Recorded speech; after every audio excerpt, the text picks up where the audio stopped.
Hello and thank you all for joining us. You're watching Addis News Hour. My name is Tabitha John and these are the day's news.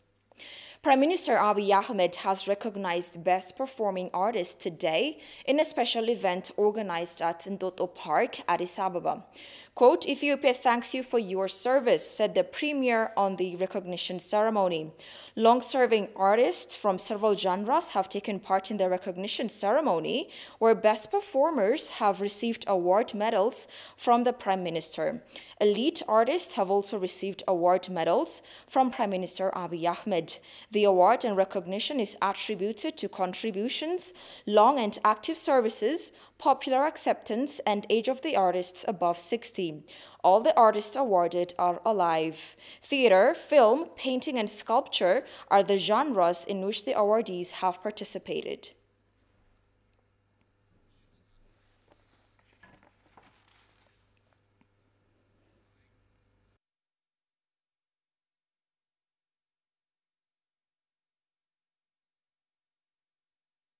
It is to be recalled that the latest round of talks between Egypt, Ethiopia, and Sudan over the GERD broke down on Tuesday. Sudan and Egypt have continued to undermine the AU-led negotiation process, says Seleshi Bekele, Ethiopia's water minister. Although Ethiopia took part in the meetings with the goal of seeking to find some common ground, Egypt has come up with a false accusation that Ethiopia had a, quote, lack of political will to negotiate in good faith. Hosted by the Democratic Republic of Congo, DRC, in Kinshasa, the meeting between the three countries' foreign ministries began on Sunday and were extended into a third day on Tuesday. Emmanuel Jorge takes us through the events. To further complicate proceedings, a Congolese mediator said Sudan had objected to the terms of a draft communique, news agency AFP reported. Ethiopia and Egypt accepted the terms contained in the final draft communique. But Sudan felt that its interests in the Nile River were at threat, the DRC source who spoke on condition of anonymity told the AFP. Delegations from the three countries were hoping to find a breakthrough in negotiations over a project Ethiopia says is a key to its economic development. Egypt has been telling lies that the dam will endanger its supplies of Nile water, while Sudan says it is concerned about the dam's safety and water flows through its own dams and water stations. Egypt had said this latest meeting represented the last chance to restart negotiations before Ethiopia begins to fill the dam for the second year in a row after seasonal rains begin this summer. Ahead of the latest round of talks, Egypt's President Abdel Fattah el-Sisi said there would be inconceivable instability in the region if his country's water supply were affected by the dam. The Nile, the world's longest river by some people's calculation and one of the two longest by anybody's, remains crucial to keeping Africa fed and watered. Roughly 19 in 20 Egyptians live within a few kilometers of the river's banks and rely on its water. While Ethiopia supported the draft communique submitted by the chairperson of the AU with a minor adjustment, Egypt and Sudan rejected it. The two countries demanded the role of observers to replace that of the three countries and the AU.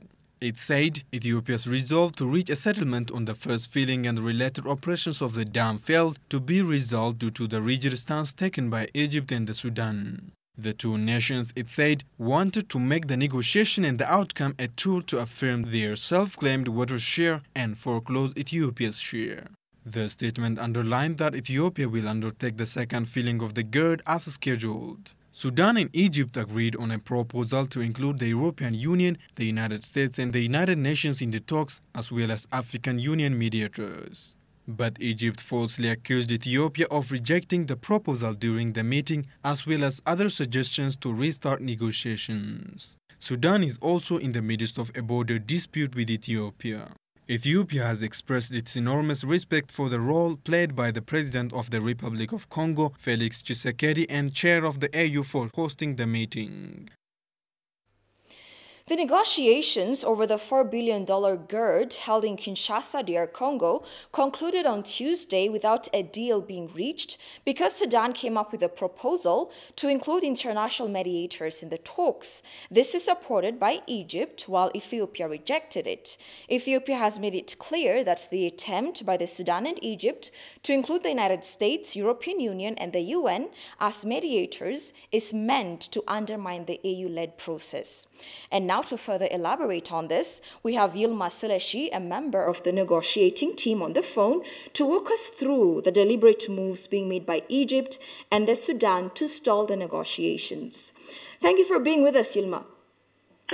Thank you for inviting me. So my first question for you this evening is that Ethiopia has said that the attempt to include the US, EU, and the UN in the negotiation process is an attempt to undermine the AU-led process. And they said that it also reveals Ethiopia's lack of political will to negotiate in good faith. What's your take on that? Yes, they are saying in that direction. But, you know, the three countries already agreed to continue negotiation under African Union auspices. So there is no need in the middle of the negotiation to move to another quartet negotiation style where from observer status they move to mediator status. Even the African Union role is facilitation. It is not mediation. But what they are asking is a mediation role for the four entities. So that's why Ethiopia insisted we stay on course on what we already agreed, and we continue negotiation. Very good. So, similarly, Sudan's foreign minister accused Ethiopia of making unilateral moves over the dam, adding that this is a clear violation of international law. Why are they twisting the facts here and making it look like they have the political will to negotiate in good faith? In fact, this is a very surprising statement.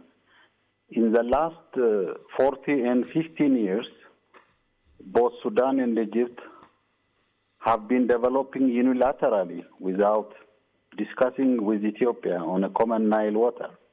So unilateralism have been there for long and long time. But Ethiopia instead invited them to discuss about GERD. This is not at all unilateralism. We are discussing, negotiating, and basically we have agreed on the filling schedules, stage-based filling schedules. The first year without any condition, and on the second year, if there is a drought, there is a condition on that. We completely agreed on that. And the third and the fourth years, there are some conditions which we have not agreed totally with them.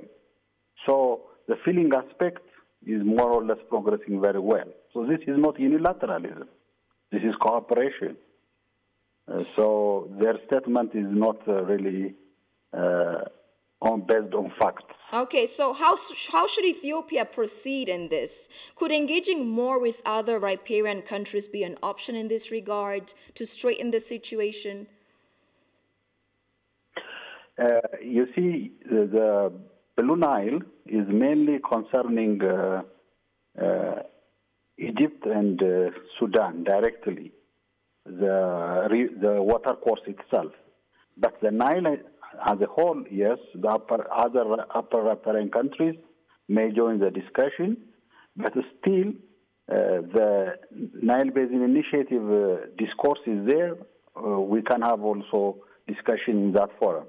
But this is relevant directly with the three countries at this moment. Okay, and my last question, Egypt Sisi is still threatening that if a single drop of the Nile water is touched, that there will be serious consequences, that there will be a great instability in the Horn region. Isn't that a clear violation of the spirit of cooperation?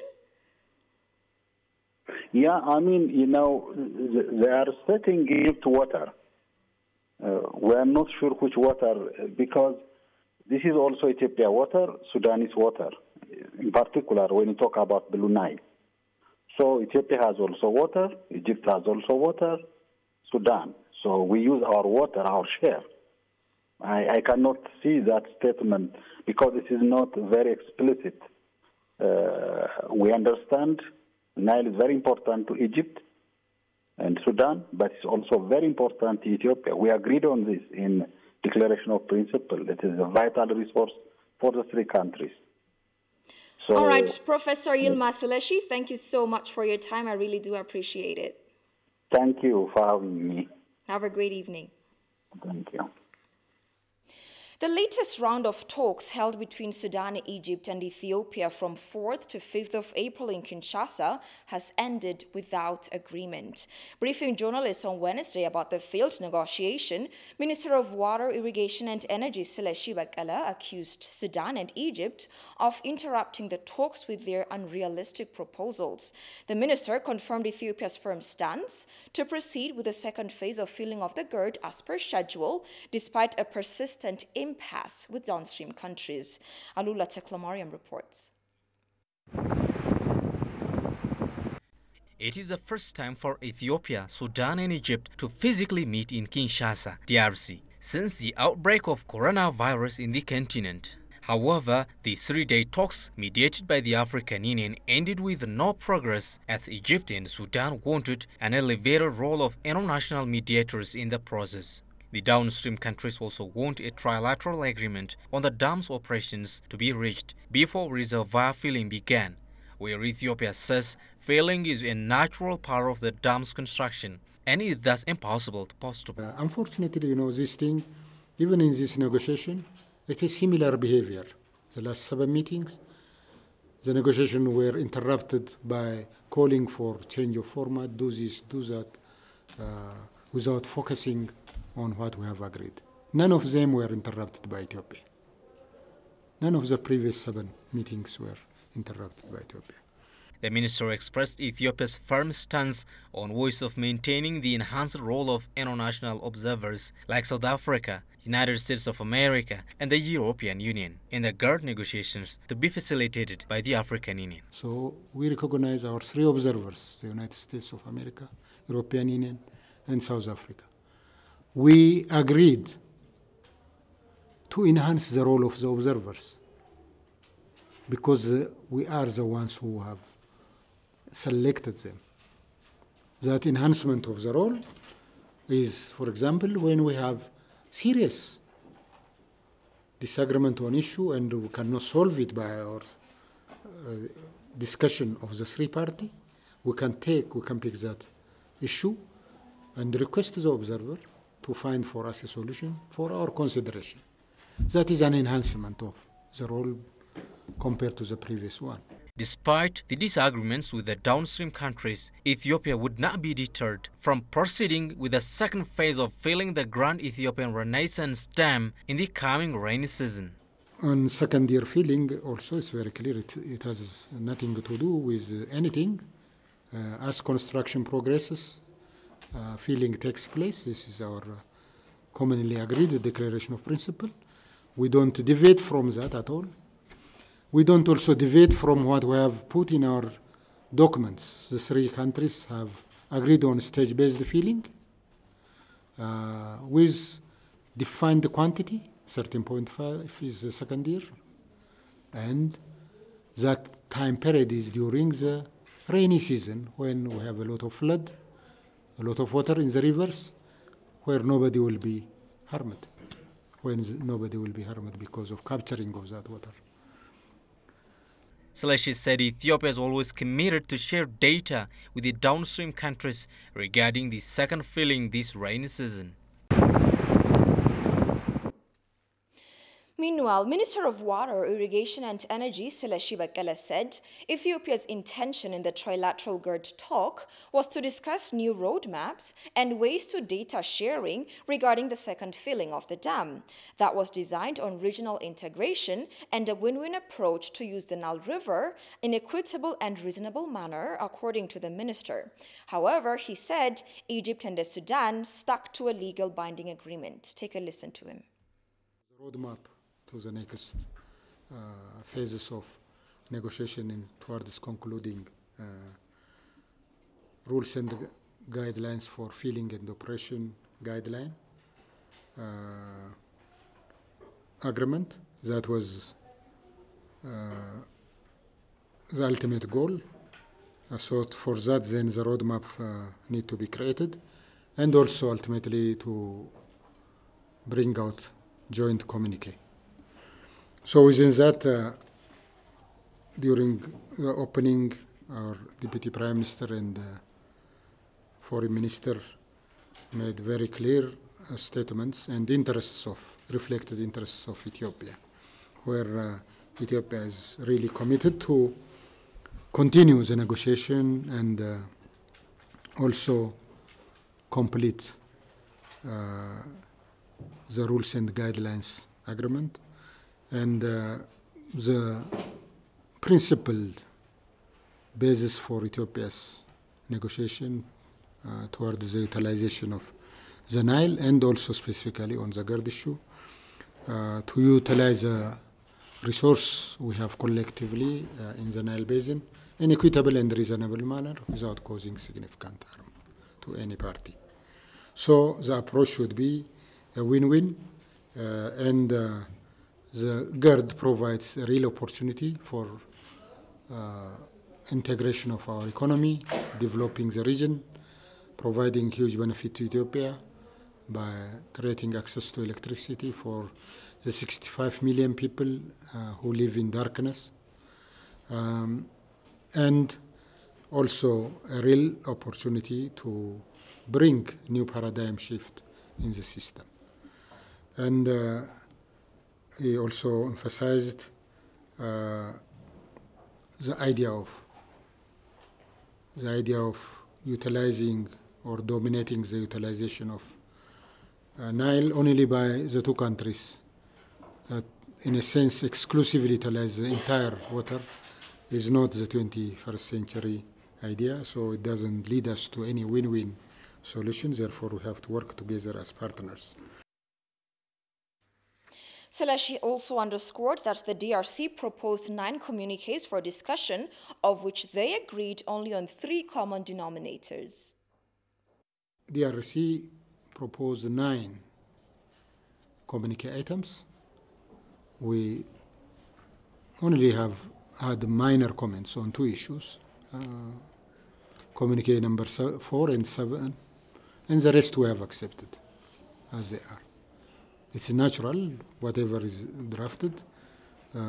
For when technical people review, they may see some wording, change of wordings, adjustment of wordings, and when this communique has a meaning that is difficult to understand or will create controversy, adjustment by technical expert is a natural process. So in that tune, we only made minor adjustment on the chair's communique, but from other parties, a lot of red and green mappings were created. Some of them are certain things we haven't even raised in that negotiation. Certain things that we have concluded, like the enhanced role of the observers and who they are, etc., were again changed and brought into the communique. We couldn't agree on this issue. And the role of the AU, also the AU chair, is also again challenged in the proposal. Of course, any country can propose its views, but the communique has to reflect the real essence and what we have agreed. And it can be registered by difference if necessary, but that didn't happen. So ultimately, we were about to agree on most of them, but a new proposition was created by one of the members, not by Ethiopia, which fully has a lot of problems. One example is putting an ultimatum when the conclusion of the agreement should be. For that to say in the communique, we have to first, have the roadmap, clear roadmap. Without having a roadmap, putting something we haven't discussed, that we haven't envisaged that we complete within 8 weeks, is not useful part of the communique. Replying to Egypt and Sudan's attempt of trying to use Ethiopia's internal political situation for their own benefit, a renowned Ethiopian author and political analyst, Yassin Ahmed, disapproved the possibility of such events deterring Ethiopia from finalizing its mega dam. Listen to him. للأسف الشديد يعني ما هذا ما نراه الآن. الإعلام المصري يعني حتى أيضا بعد المسؤولين المصريين يحاولون عندما يتكلمون عن صد النهضة. The worst thing is that, as we always see, the Egyptian media, including the government officials, talk Ethiopia's internal affairs to thwart good construction. Egypt's daily agenda is Ethiopia's internal affairs. We strictly oppose Egypt's and Sudan's interference against Ethiopia's internal affairs. Another evil act of Egypt is aggravating Ethiopia-Sudan border issue. Egypt instigated Sudan to undertake joint military training to intimidate Ethiopia. But Ethiopia will fill the dam for the second time. As Prime Minister Abiy Ahmed and Deputy Prime Minister and Foreign Minister Dammaqe Mokonnon said, no force will stop Ethiopia from filling the dam. He also underscored that any option other than peaceful negotiations among the three countries is unacceptable and impacts the GERD talks. War will not happen because of GERD with two reasons. First, the dam will not have significant harm to Sudan and Egypt. Secondly, Egypt will not opt military action because the Gulf region and the Horn African countries have good relationship with Ethiopia. Superpowers like Russia, China, France, Britain, United Arab Emirates, Saudi Arabia and Turkey see the GERD positively for regional integration and its role to help Ethiopians to extricate from poverty. Tech giant Facebook says that it has removed more than a dozen accounts and pages from Facebook and Instagram from Egypt that targeted Ethiopia, Sudan, and Turkey. The company announced the removal of 17 Facebook accounts, 6 pages, and 3 Instagram accounts from Egypt that targeted Ethiopia, Sudan, and Turkey. We found this network as part of our internal investigation and linked it to Be Interactive, a marketing firm in Egypt, the social media company said. It said the pages had violated Facebook policy against foreign interference and had been involved in coordinated inauthentic behavior. The accounts have shared stories in the Amharic language, which is widely spoken in Ethiopia. The content includes criticism of the massive dam that Ethiopia has built on a tributary of the Nile River, as well as Turkey's foreign policy, while sharing, quote, positive commentaries about Egypt, Facebook said. The pages have combined followers of more than 300,000 and appear to have some form of engagement from Ethiopia.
markii hore waxay moodeen biyo yar way dhaafeen qabalayada ay tigeen way soo noqdeen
leerkan waxaa fuliyey xafiiskayga waxaa fuliyey wakaaladda bilicda naafada leerkan wuxuu hal abuur ka dhashay dhalinyaradii ka qalin jebisay tvka maamulka magaalada Gaxbuur ama kulliyadda farsamada xirfadaha ee maamulka magaalada Gaxbuur waxaa dhacday in iyagu macnaha sanadkii hore waxaan fulinay 3 kilomitir oo leerka istiriideedka iyagoo macnaha kaashanaya fikirkooda iyo macnaha aaladan cusub iyo siyaasiyadan cusub iyo macnaha waxaa kamid ahaa ninka shirkadku inay ka noqdaan meelaha koonaha kale ilaa meesha bajaajka ma jirto mana way arki waayaan ay galaamida ruuxa taagan ma arkayo halka naga soo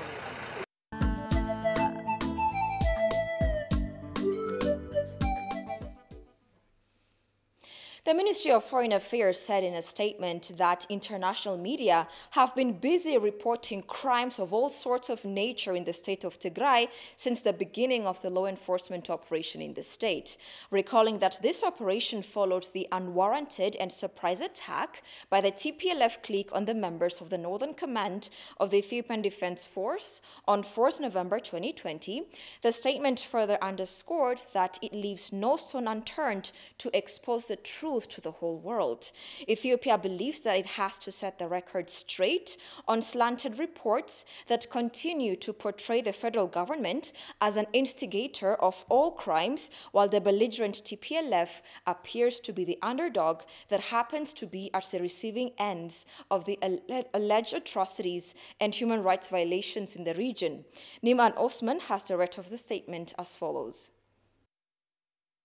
The government of Ethiopia urges that the international community not to be easily swayed by the propaganda campaign of TPLF clique and its sympathizers, including the international media that tend to whitewash the crimes of the clique that has a track record of committing ineffable atrocities on Ethiopians for more than 3 decades. It should not also be forgotten that the government of Ethiopia has been dealing with a criminal enterprise that had been armed on its teeth, and it would be naive to rule out the possibilities of civilians casualties during the rule of law operations in the region. As we have repeatedly said, undesirable things might occur when dealing with a group that does not hesitate to use civilians as human shields and their household as hideouts. The government of Ethiopia once again is deeply dismayed by the deaths of civilians and the unfortunate circumstances that led them to endure unbearable situations. The government has a policy of zero tolerance for human rights violation and is committed to holding into account whosoever is involved in the alleged rights violations. The recent agreements between the Ethiopian Human Rights Commission and the UN to run a joint investigation on alleged human rights violations in the region is a manifestation of Ethiopian federal government's devotion to taking the matter seriously. Unfortunately, the international community has continued to be bombarded by biased reports that do not cooperate with the facts on the ground. Selective perceptions of news reports and journalists who have continued to observe things through colored glasses taint news outputs that often tend to find the federal government of Ethiopia as usual suspect for all the allegedly committed human rights violation in the Tigray region. All the rush to accuse the government even tends to overshadow the well-substantiated crime committed against humanity by the TPLF clique on the innocent civilians of Maikara town. The problem with TPLF is not just in imitating the crime, but it is resolved to twist the truth and construct the stories through doctored footage in a bid to continue misinforming the world. And the sad thing is that the international media has been readily picking such products of the clique without giving second thoughts while pretending to fail a notice of the clique's wrongs. To make matters worse, TPLF has staunch and punk-rolled accomplices who are self-acclaimed guards on matters of the Ethiopia and the Horn of Africa. The international community will understand the matter at hand objectively by applying a rudimentary level of logical reasoning, hiding the fact that the concerted disinformation campaign by the international media on Ethiopia cannot be passes for the reality on the ground. This understanding entails that investigations on the credibility and scope of allegations in the region should be substantiated by independent bodies and not by simply relying on the mere accusatory reports of the news agencies. Putting the all blame for the alleged crimes on the Ethiopian government and turning a blind eye of the misdeeds of TPLF that continue to blame the victim will not be a feeble way to give a justice to affected people. acknowledging the initiative to run independent investigation of the alleged human rights violation in the region could not be the first step to take, holding the irresponsible TPLF clique that has continued to urge the people of Tigray to continue fighting for meaningless causes accountable for the sufferings it has caused and the human rights violation it has continued to committing in the region is another step to take a genuine concern to ease up the suffering of civilians. Deputy Prime Minister and Foreign Minister Demek Amekonnen has conferred with Foreign Affairs Minister of Denmark, Jaap Kofod, via telephone on the latest developments in Ethiopia. In a telephone conversation, Deputy Prime Minister Demek told the Danish Foreign Minister that the government of Ethiopia has delivered humanitarian assistance to 4.5 million people in need in Tigray region, adding that the second round support has so far commenced in the area. Except for a few areas, almost many of the places that encountered humanitarian need have been accessed through the aid drive, Demek added. Ethiopian Human Rights Commission and the UN Human Rights have finalized preparations to start joint examinations into alleged atrocities in the region. Demek also assured the Danish minister that discussions have been held on withdrawal of Eritrean troops from the region. Ethiopia proceeds with better preparations to make the upcoming elections democratic, free and fair, and international stakeholders, including the EU, have been invited to observe the polling, he explained.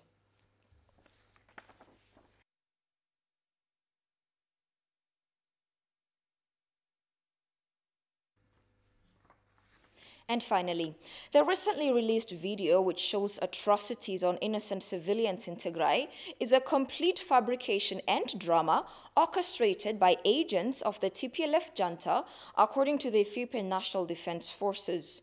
Briefing the media yesterday, National Defense Force Indoctrination Director Major General Mohammed Tesema said the video was released by agents of the junta with the intention of confusing the general public. According to him, the extremist TPLF group was destroyed once and for all by the law enforcement operation. However, some of the remnants of the junta are now acting as bandits by hiding in forests and robbing as well as killing innocent people in some parts of the region, he revealed. Quote, they have intensified killings of civilians in Tigray. The killings of people they belong to continue. The network is already carrying out acts of violence against the people in all parts of the country. According to the Ethiopian news agency, remnants of the junta have also been doctoring killings carried out by the junta as if committed by the National Defense Forces and disseminating the manipulated videos.